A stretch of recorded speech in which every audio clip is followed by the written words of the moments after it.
जय माता दी। हर व्यक्ति के जीवन में कुछ समस्याएं चल रही होती हैं जिसका वो निवारण चाहता है, या कुछ ऐसी इच्छाएं होती हैं जिसको वो पूरा करना चाहता है, तो लेकिन उसे वो रास्ता नहीं मिल पाता जिससे कि वो अपनी उस इच्छा को पूरा कर पाए या अपनी उस समस्या को दूर कर पाए। तो कल से विशेष दिन शुरू हो रहे हैं अपनी उस समस्या को दूर करने के रास्ते बनाने के लिए या अपनी उस इच्छा को पूरा करने के लिए। कल से माँ के गुप्त नवरात्रे शुरू हो रहे हैं और इन 9 दिनों में की गई पूजा पाठ आपकी इच्छा पूर्ति के रास्ते को जरूर बनाएगी या आपकी उस समस्या के समाधान का रास्ता आपको जरूर दिखाएगी। बस आपको करना क्या है, पूरे विश्वास के साथ 15 जुलाई से 23 जुलाई तक अपनी समस्या का निवारण का ध्यान करते हुए या अपनी उस इच्छा पूर्ति का ध्यान में करते हुए माँ की आपको पूजा करनी है। अलग अलग समस्याओं के लिए अलग अलग निवारण रहेगा, तो अपनी एक समस्या या अपनी एक इच्छा को ध्यान में रखिएगा।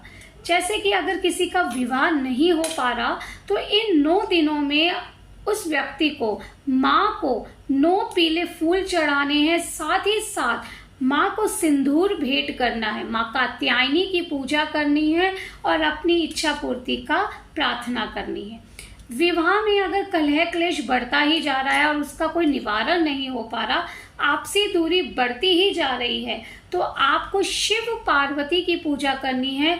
जहाँ पर जिस मंदिर में शिव पार्वती की एक साथ प्रतिमा हो, वहाँ पर जाकर आपको घी का दीपक जगाना है और माँ और शिव जी को आपको एक बड़ी मूली एक साथ भेंट करनी है और अपनी समस्या का निवारण की प्रार्थना करनी है। शिव पार्वती के मंत्र उच्चारण जरूर करने हैं। कोशिश करना है एक ही समय में जाकर अपने इस उपाय को करें। घर में नेगेटिविटी बढ़ती ही जा रही है, कलह क्लेश बढ़ता ही जा रहा है, तो आपको अपने घर में कपूर, लौबान और 2 लौंग के जोड़े माँ दुर्गा के सामने जगाना है और उसके बाद पूरे घर में उस धुएं की धुनी करनी है। 9 दिन लगातार करना है। साथ ही साथ दुर्गा चालीसा का पाठ आपको रेगुलर करना है।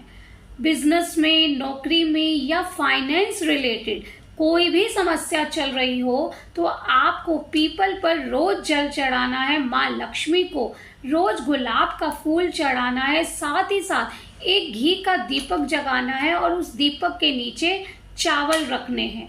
माँ लक्ष्मी के मंत्र का पाठ करना है और अपनी समस्या का निवारण की प्रार्थना जरूर करनी है। जय माता दी।